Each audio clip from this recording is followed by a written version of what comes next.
Okay, we're ready to rock and roll. We are ready. So Good good to to see see you. you. You look beautiful as always. Thank you. Thank you. Susan, I said, she said something like, what are you guys gonna talk about? And I said, well, we're gonna take a deep dive into bioregionalism. And then she comes back about 20 minutes later with these gorgeous flowers and says, this is what I think of bioregionalism. So I love that. Uh, I find it interesting that you think we're talking about bioregionalism, which obviously is one of my big topics right now, because I thought, and they're totally connected, and I think it's interesting to talk about how they're connected, spirits of the land and the ancestors. yeah, I mean, bioregionalism is a sort of academic term that I don't really like all that much, but it conveys something. I'm much more comfortable with the spirits of the and land and ancestors. So, Well, I we can, don't know if you've seen, I thought maybe you're responding to everything you might be seeing on Facebook that we're working on a Great Lake Erie Southern Shore bioregional symbiotic network here. well, that was the Mhm. I did catch not the details, but the title, and I love it. I that so speaks to me on a million levels, and it, and I could say that it's different, and we'll get into that. But I have the same sense of the power of where I live and wanting to convey that to a larger and larger audience, because I think a lot of people are feeling that sense of place is not just a quick cliche, sort of one-off, trivial, superficial thing. It's who we are, and I think that's when I think back about all of what you and I have done over the years, it's that perceptual change of where our the place where we inhabit is just sort of out there somewhere, and we've had deep feelings for it's actually who we are. Mhm. I am noticing, I was thinking this last night. I love how it's emerged more deeply for each of us, sort of in a same time space continuum. I feel that Yeah. we've both gone more deeply into it, and I see it emerging all over the world. And I was having a Rupert Sheldrake moment. Like the morphic field is bringing it up at the same time that so much is going crazy, and that's beautiful to me because as the cracks are opening, this other consciousness is emerging. So one thing I'm really curious about, and we talked about it a little bit last time, is tell me more. I'm really curious about what you're teaching. Um, sure. I mean, what's what's kind of cool about this format is that we both want to interview each other. So when you gave me that um, beautiful title of the, the overall project of what you're doing, I want to know all about it. But I'm happy to go first. Let's interview each other. I Okay, think let's that's so interview. fun. I'm totally Let's into that. um, yeah, I mean it's just a delight. We checked in a few months ago, and it was just a delight to to catch up a little bit. And we both got super excited about what we're doing, Mhm. and and we decided that we want to dive a little deeper and have other people know about it. So went right before this Zoom session. I went into my yurt and I just said, what's important here, that definitely needs to be conveyed.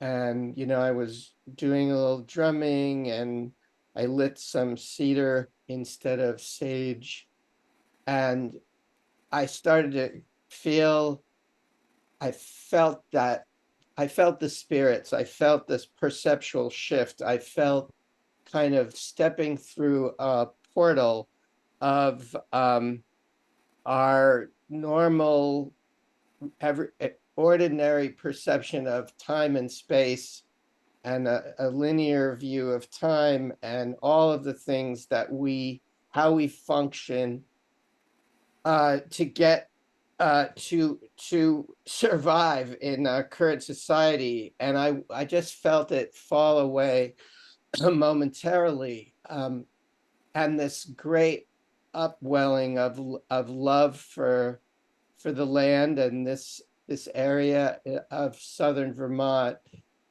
just came through. And so the kind of quick skinny, if you will, is that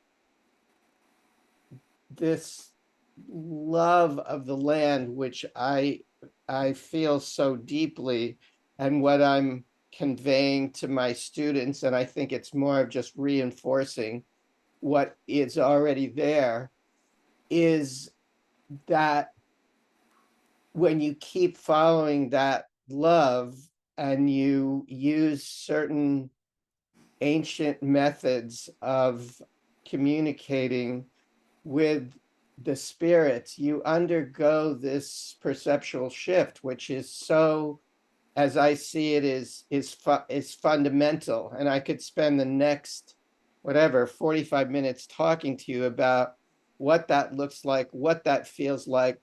So many people have, are talking this up, just like what you started by saying.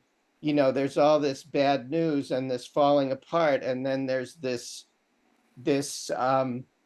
yeah, it's an uprising, and it feels like it's not just about humans, it's about all of our relations, and how we're coming online in a new way. And it's just super exciting. So that's a kind of a general overview, is that I I mean, I don't feel like I can teach it. I just sort of uh, provide the tools for people to make that perceptual shift that is inherent, or it already is built into the software and hardware. Mhm. Yeah. I'm receiving you with my whole heart. Thank you. That was kind of a mouthful, and I want to convey that perceptual shift is deeply peaceful as well, Hmm. and that everybody connects in peace and love, which is really the bottom line to all of this. We've known that for a long time, and I think we're getting more and more courageous of speaking that truth wherever we are. So I'm going to add to that. Often I find that shift to be peaceful. I actually wrote this in an article in a book called The Circle at the Top of the Hill, in a collection. But I've also had times, one time in particular, and a few other times, where I'm connecting with energies that are so other than human, that are so deeply ancient earth, that I don't know if it's my current Western mind that freaks out, or that we don't have a structure for engaging those intense levels of consciousness. Also, star being consciousness, the same thing, has sometimes been a perceptual shift that scares me, and that it takes time for me to warm up to that. And I've also had that with some really deep ancient earth energies. So I think there is an invitation, and it's peaceful. And sometimes I think it's for me and also for my students, uh, really pushing us, particularly now. And I want to second you on one thing, well, a couple things maybe, because we have so much in common. I always say I'm not a teacher. I'm just opening the gateway to the teachers. And they're the beings of the land, which is basically what you're saying. And then I also think what we can provide are frameworks to help people release their minds, like our in this time and place, we're always questioning what's real, what are the facts. So I try to provide something that people can say, oh, maybe this can be real. Maybe this can be real. Whether that's some science, and there's all the exciting new science coming out about plant intelligence and what plants do feel, and there are mother trees. We're like, oh, well, we could have told you that. Scientists just discovered that plants feel and grow, and uh, but lately, and now I'm circling around to the bioregional network, and I was just thinking this morning as I was in my yard doing the eagle dance, just how I connect with the star beings. I had a dream about it last night, and I moved my car so that my neighbors wouldn't see me, which I found really interesting. Uh, but the message I got as I was doing this moving journey is I'm doing some connecting with the land with a big convergence we have coming up with the bioregional network. And I realized that I've been watering down the ceremony. I want to circle the rivers, the watersheds in the directions with the lake and link it up. And that I've been wanting to water it down so that it would be palatable. And I thought the time for making it palatable is over. Those days are over, and that was the message I got. And people want indigenous wisdom, and the fact is, we have re-indigenized, and we are the ones we've been waiting for. I hear you say that often. We've come to love the land and connect with the spirits of the land, and they will connect with whoever's here. And uh, we need to show people full on what that looks like, even if it makes them uncomfortable. And people that are coming to our courses or our classes or our gatherings, they're ready for what we have to offer. But this is more the general public. And I thought in this bioregional context, I need to, show what it really looks like, the eagle dance and the star beings and what it looks like to indigenize. And I'm saying a mouthful here also, as you did. It's okay when they see indigenous people do it, but when they see white people do it, how can that be real? And that's where I talk to them about re-indigenizing. We've spent decades with the earth and become students of the earth and the cosmic consciousnesses, beings, and they've taught us how to be in relationship in these ways.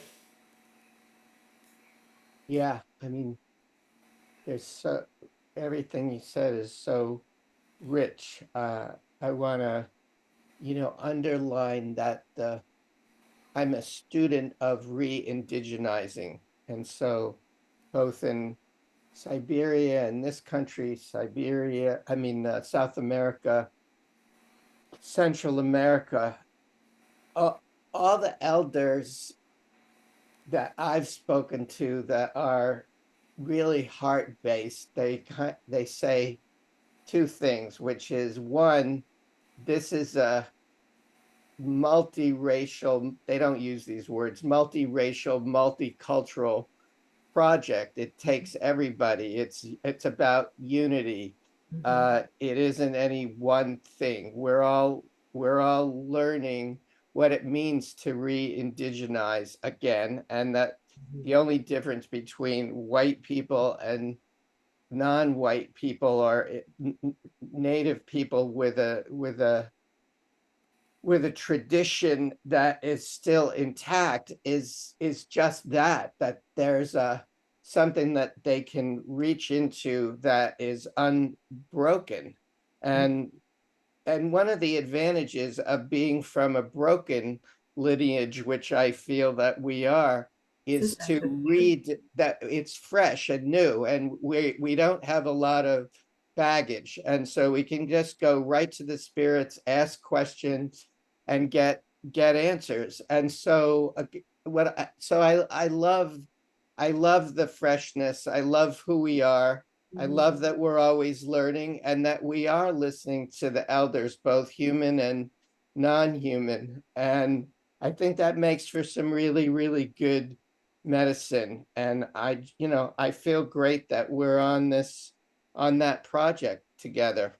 Mm-hmm. And it's not always comfortable. And it's turbulent at times, both within the, let's say, within the journey space, um, whether we're actually doing a shamanic journey or we're in some kind of it, that turbulence can happen.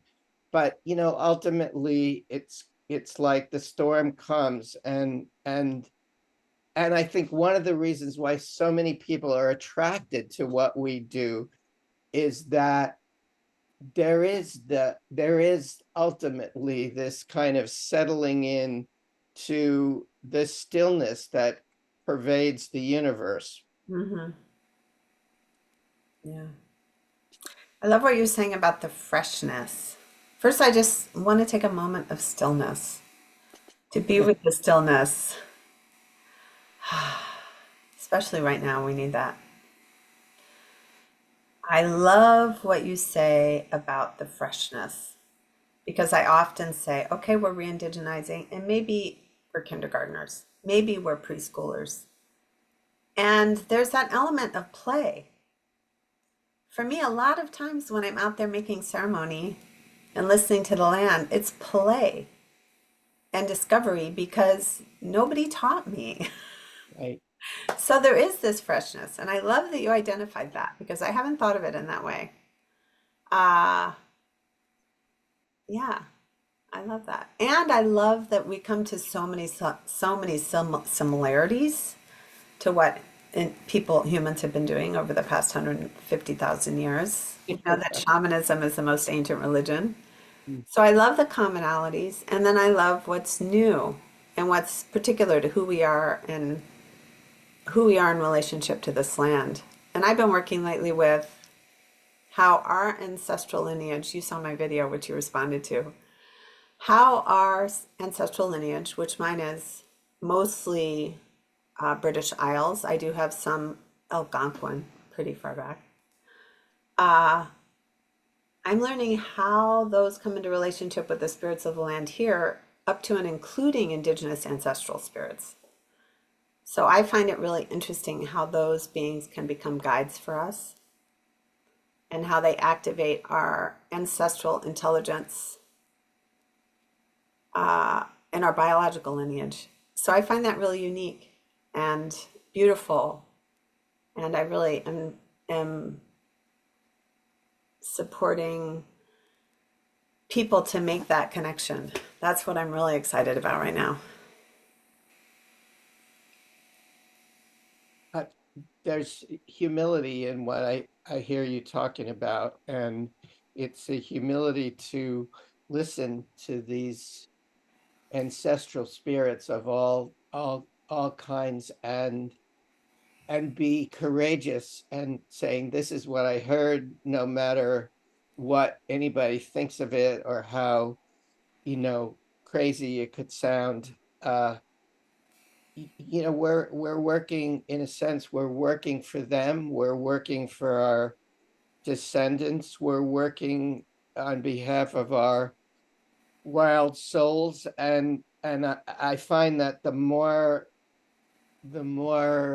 courage I have to just listen to that, this is my truth. I just, yeah, it's wonderful. It's ecstatic to decide to go into these realms, and I think the science is catching up, and that I it think it that is too, and it's so not just, awesome. yeah, and that, but we're not gonna wait. We're just gonna keep going forward.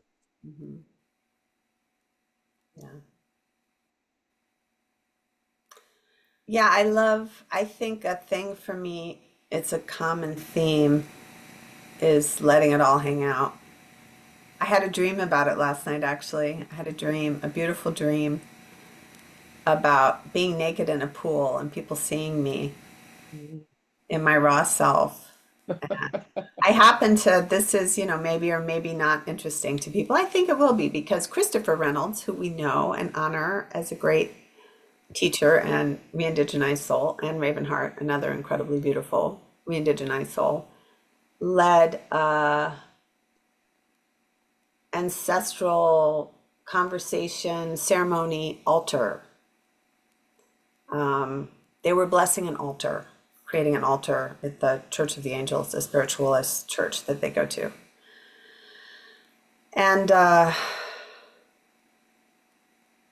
completely forgot why I said this, but whenever this happens, when I forget where I started in a linear way, it means I'm being invited into a nonlinear space. So I've really learned to let go of needing to track myself in a linear way. So now I'm going to let come in whatever wants to come in.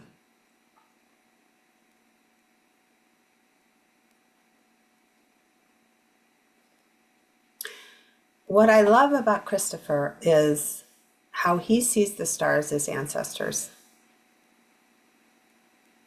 And the thing that, and I've talked to you about this, and we've talked about doing a conversation about it, and I think that's why it's emerging for me right now, is to talk about how we relate to star beings and planetary light guides.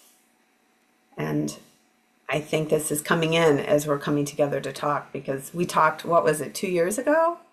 And I was like, I'm not ready to show that. I'm not ready to show that. And that's what all the messages are right now for me recently, is show that. That's what the world needs. So let's, for the heck of it, segue. Yeah. Let's Yeah. segue from connecting with the land to connecting with the stars, because it's completely interwoven. The word is for me is correspondence, that um, above and below, and just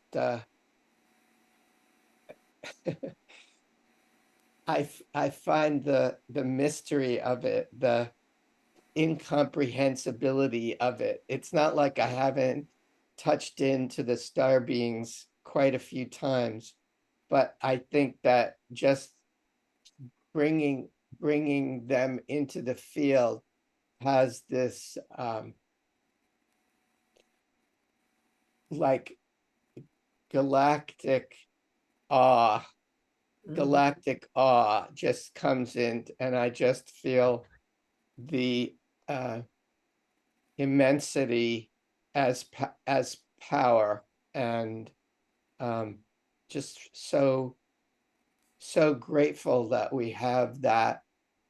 It's like just the plants would be enough, I and know. just the plants would be enough. So it's Mhm. like to be in touch with that, yeah, the cosmos, and communicate with the cosmos. I'll just say Christopher once talked about, I believe he said, Vega in the Milky Way galaxy will always be rotating ahead of Sirius. But we'll find out from him if I got that right. Mhm. But when he showed me here in a beautiful night sky, it was that feeling of like, oh my God, this is so big and so huge, and so big in a way that it just it just blows the lid off of our sense of smallness, as in we don't matter. And it just yeah, I mean, I'm going to leave it there. There's so much to say, but I love Christopher's take on the stars. In fact, he probably has more of a connection to them than anybody I know. Mhm. Well, and what we do have the plants when you say that, and we have the stars. Yeah. The amount of phenomenal love available to us, and how much these beings truly, deeply love us. And there is seeing this, the stars and the cosmic immensity. And I think the sense is, oh, we're so small, or we might say, in the dominant current culture, not worth much. Yeah, But right. we are just as precious. Every amoeba is precious and loved. There's support for life at every level. And the love and support and guidance that's available to us if we open to it, it just boggles my mind. Well, It's um, beyond mind. I mean, it's beyond mind. It's that's mind beyond in the mine. Irvin Laszlo sense, Yeah, the yeah, yeah. holotropic, everything. Yeah. Yeah, it's Beautiful. So, would you be open to sharing in more detail? I'd like to share actually because I want to practice talking more about my experiences, which last time we talked about it, which I think was a couple years ago, I was resistant to that. Uh, and I'm wondering if you'd be open to sharing some of your experiences and what they've looked like. I remember you told me one journey when you're Yeah. encountering these beings or the star consciousness. Um, I love that we're going off in this direction, and I think you should go first, and I'll listen to Okay. you, All right. and we'll Because I'm the trade. one that wants to do it. And I'm going to start by, I think you really helped me with this because back in 2016, when I was like, oh, I want to try to lead a ceremony, and you said, oh, Liz, start with two or three people. And now it's my whole life, right? And the thing you really helped me with that eventually led me to being able to connect with the star beings is I'm very earth. You know that about me. Mm, And in fact, in my astrological chart, there is no fire, it's all earth. And you said, you know, Liz, I really feel that's back when I was still Liz. I really feel you need to learn to connect with the sun mm, being, the sun consciousness. And I spent a lot of time with that. I took that very seriously. And I think it was doing that heart connection with the sun that got me understanding the interrelationship between the earth and her relationship with all the beings that she's in our planetary system in the galaxy. That's her family. And I started existing more in that space in my journeys. And I did the year I told you of 800 shamanic journeys. And that's when I had met the star beings right before that. They just sort of come in. I was very ill and they just mm. sort of blasted in. And I just was instantly better for a few weeks. And then over time, I got better as I learned to work with them more.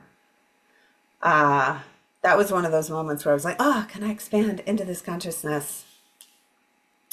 But then during this year of 800 journeys, I was given this dance, the eagle dance. And I learned that there were some beings of the land where I was living. This is going back to what I was talking about earlier, that were supporting me. I didn't really realize this until I moved away from the land, that there were some of my helping spirits were actually beings that lived on that land Mm. and were part of a clan, the Eagle clan. And they taught me this dance. And I learned that one way that we, as shamanic practitioners and in ceremony, one thing we can do is support these other beings and what they're, we might call it in our language, spirit calling, what we're here to do for the fabric of reality. And what I learned is that I could do this dance that would energetically support the eagles and that their spiritual calling in our language or part of what they do is connect heaven to earth. They bring the star consciousness. So I did some journeys and through the eagle dance was taken to a place. There was a circle of grandmothers the first time and they were weaving I couldn't tell what they were doing. They were knitting. And then I realized it was little small universes. Mm. They were weaving universes. Yeah. And they had me put one on my heart. And one teaching was there's a universe for each of us. We each have a cosmos in our heart. So then I fell through it and I was suddenly in the cosmos. And I looked down and I saw this like web of stars. And it was like Joanna Macy's, she talks about Indra's net. It was like that, and that they were a oneness and there was differentiation. And they taught me how I could bring them down as a healing source when I'm merged with the eagle and I'm doing this dance. And you know, they're not like a galactic people type star beings, and I do believe that those exist. They told me that they're a soul group and that they're actually not right there. They're projecting from different areas in the cosmos, but they're very much here to support us and what we're needing right now. So as I was saying to Chris yesterday, that's my calling is to figure out how to communicate that and bring that into the world. And as we're talking, I'm like, oh, I'm going to do exactly what Bill said in 2016. Start with two or three people, do this eagle dance. And I'm going to do it at the farm where I've been doing land healing because I really feel like there's a place there in the east to open a portal to bring in the star energy. So that is my next task. Mm. Should I choose to accept it? Um, I hope you do. I'm, as I'm, as I was listening to you, I realized that uh, just talking about them and feeling um, their intelligence expands my consciousness in the present moment. Like I don't need to use too much of my mind and think about it uh, too much. I don't need to put it all together in a package. I remember when you accepted the term river light, and for me, it's like all the different aspects of star consciousness, star beings, um, are about the light and about different. I like when you use the word project, like I just have this feeling of how they they project as light and then as differentiated light, as in that they make some sort of image, even if it's not a visual image, it can be a soul imprint. And yeah, I just I have that's what I said in the beginning. Like I just feel more and um more peaceful the more that I can feel their presence, and and correspondingly the presence of plants and rocks and toads and turtles, etc. Plants and rocks and toads and turtles. I There just we made that up, but that's a beautiful. That's a good song. I mean, if it wasn't like it's everybody's got a 6-year-old and inside, and Mhm. I think that if we haven't gotten to be too stuck up, cynical, and uptight as adults, that's just the most beautiful energy of the It child is. within. And that's the play. So often, and this was more when I was doing ecotherapy, but I think it still comes up, but particularly doing ecotherapy, people say, I haven't felt this way since I was a child. Yeah. And because it's Gregory Bateson talks about how it's educated out of us, Right. the yoga of Occidental education, how it's educated out of us. So I just love that you keep coming back to play. It's just speaking so much to me, and it's really helping me feel like I can show up. Hi, hi, flower. I actually got this in from Vermont. One of my first helping spirits. I was in Plainfield was a whale, and this was in 2017, and we were there for my son was doing a wilderness trip for his bar mitzvah experience, and I was there, and I was just in Vermont. We missed each other, I unfortunately. know we were like ships, we were like stars passing in the night, but I felt your energy there. Yes, you continue to be a guide, and I love. I was also thinking about. Well, I was thinking about could I do a vision fast, a vision quest? You doing one this fall? Yep, all full, but I mean, I don't think you were asking about this doing it this year, but yes, the answer is yes. I was. Yeah, I can't do it this year because I'm doing something. And every year I say, oh, I'm going to come some year, and some year I will. But what I was remembering was your story about how you received what it looked like, what it felt like, and there were stars involved when you received your life mission and your name, Sky Otter. And Um, for whoever might end up watching this, and because I would love to hear it, would you be open to sharing that? sure. Um, you asked, there's a lot to that. And so I'll just I'll answer it the way I heard it, which is that I went out into the desert with a friend, um, to support each other on a 4 day vision fast. We went outside of Moab, Utah, in Canyonlands, and walked in uh, 8 miles, and um, I just, saged each other and sang and did a ceremony, and uh, I just, it was rather like ordinarily extraordinary. There wasn't any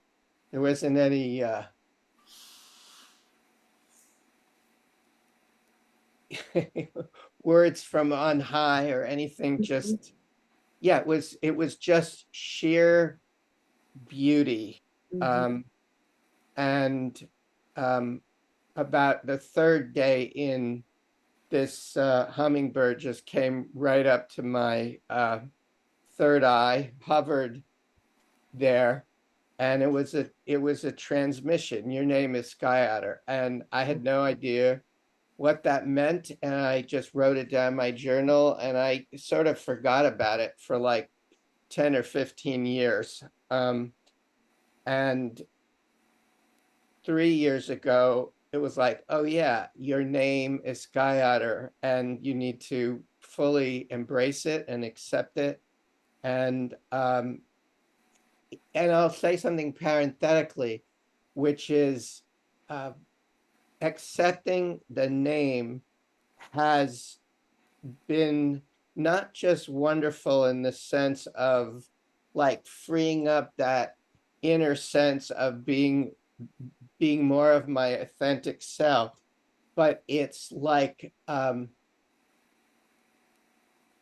it's a relinquishment of the past. Like it just feels like all the history and good stuff and bad stuff. It's not that I don't love and accept my past. It's just that it's just fresh, to use that word again. It feels fresh. It feels good.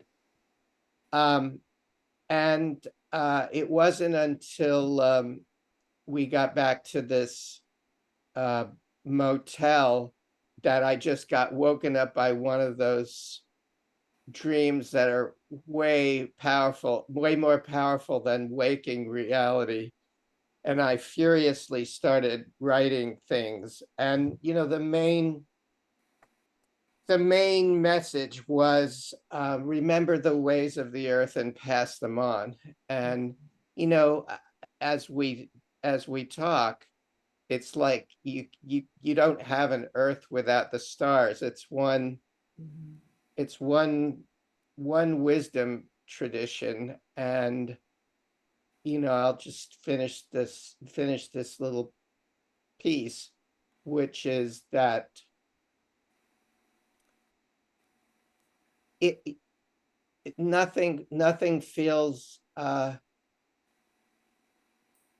couldn't make it up. It just feels like when you're in sync with the vision, uh even though you, as we both have, run up against some really hard times, ultimately it's so liberating. Mhm. Or shamanic illnesses. Yeah, shamanic illnesses. I mean, there's no other way to describe why some of these things happen and how debilitating they can be. And I'll just say, it is wonderful to behold you in your health and your exuberance and your willingness to serve. Uh, and it's like when you're in the muck, when it's just the worst thing in the world, you never know if you're going to kind of come back. And yeah, you're my sister, and I'm just really grateful that we're here whatever it is, like if it was 2015, 2016, 10, 11 years later, that we've been through some stuff and here we are, and it's beautiful. Journey to the underworld. Uh, and I know you got it when I was really in there. and couldn't get out of bed. And I was like, I know you got it because you went through it. Yeah. And what I've learned, and this is really important, and I keep relearning it, is the only way for me to be healthy is going to this river that I'm so connected with. I have to live near the river, and I have to do my earth medicine every day or I am sick. Like there is no leeway. There's no leeway for me. I'm either doing the earth medicine or I'm sick in bed. And I even have told my friends to remind me, my earth medicine friends, if I'm not feeling well, remind me, Liz, get to the river. And I realized, I can't remember, I think I may have told you this on our last talk, but I think it's relevant that I moved away from the river and then I got so physically and mentally ill. And I bought a house and now I'm permanently ensconced here. Yeah, but the journeys, the dark night of the soul, and it's part of it, that's in nature. We go into the compost state, and composting doesn't feel good. Disintegrating, shamanic dismemberment. Demonic dismemberment. Yeah, Absolutely. Yeah, shamanic like dismemberment. in the beginning when you were talking about the like, well, it isn't so peaceful all the time, and I'm just just underlining, no, it's not. I mean, is a hurricane peaceful, a tornado peaceful, an earthquake, like they're not peaceful. And then they tend to clear away, Plan. and and then it's, yeah, they clear Yeah. away to stillness. And that's where I think shamanism is really differentiated. We're coming around to all the conversations we've wanted to talk about over all these years. I find shamanism as a practice, as a healer, to be very different in that we acknowledge all the love and light in every spirit I greet when I'm doing ancestral healings or psychopomp or whatever I'm doing. The healing comes from exuding love and light, and that's how I can come into relationship with some very unwell beings. And shamanism accepts the dark and death and sometimes gore, like in that year of 800 journeys. I really had to face as I'm working with unwell dead, and I'm a ghost healer. That's one of the things I do. My daughter prefers ghost healer over death walker, so I'm a ghost healer. Sometimes I see, souls that have been caught in really gruesome places, and it really helps me to understand this is all part of nature. This is all part of what's meant to be. There's compost, there's decomposition. And I was listening, trying to fall asleep ineffectually last night to Bill Plotkin's book. Um, Gosh, what is his book? Soulcraft. And somebody had been communicated to by the spirit of a deer and then was taking a hike. This is very similar to what you're talking about. And the Animas Valley Institute is out, near those gorgeous canyons. And when he found the deer, the spirit was speaking to him. It was the bones and the decomposing flesh. And that was okay.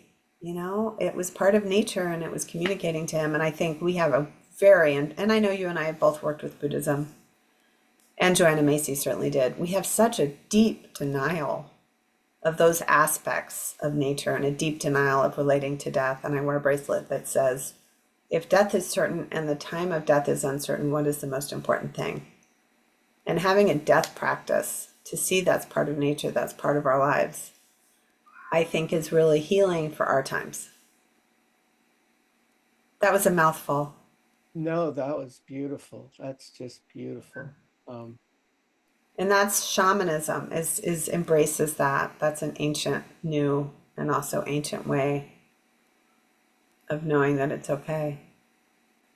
yeah, the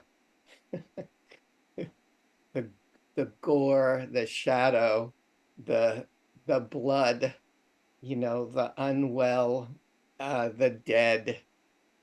I could go on. I We just did a beautiful ceremony of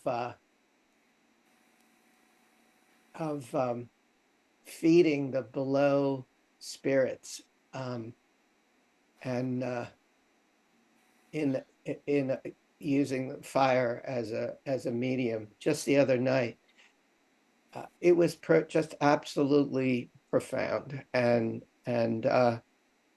meeting, yeah, meeting all the yuckiness and all the gruesomeness and all the stuff that nobody wants to touch, and being able to I remember being in Russia and going into the